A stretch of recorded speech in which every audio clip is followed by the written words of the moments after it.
there was a tweet that I saw yesterday that made me cry, to be honest. It's from a New York Times reporter named Maggie Astor, and she tweeted this. She said, "After Sandy Hook, I read about how the group of parents waiting in a firehouse had dwindled until finally they were told that if they were still there, their children were dead. The reporters wrote that the screaming could be heard from the street." She says, "I will never forget that." And so when all these bad political takes are floating around the internet and on the airwaves yesterday, all I'm doing is thinking, my goodness, we have to pray for these families, not because we can undo this event, because I pray that these moms and these dads and these families can somehow, even if it's in the smallest way, feel the presence of God throughout this horrendous tragedy that we're all following, that we're all feeling the grief, even those of us who aren't personally touched. Our families haven't been personally destroyed. We feel your pain. We feel your pain. And so how I analyze these events going forward is, first I ask all the questions. I say, well, why did this happen? Why did this happen? What allowed this to happen? What was the circumstances of the event itself? It was a public school.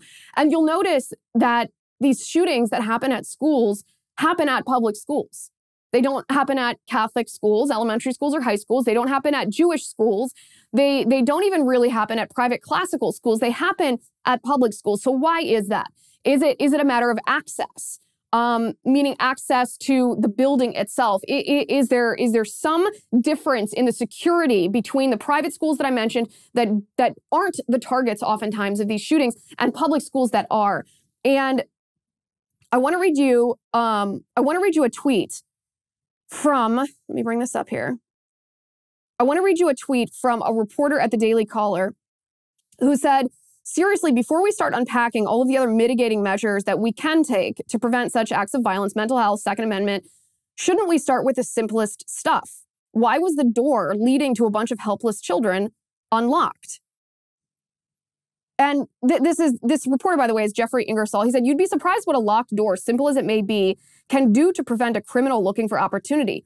In his first interview, the FBI agent who originally started profiling serial killers heard testimony from one whose MO was simply to look for unlocked doors. Why was the door unlocked?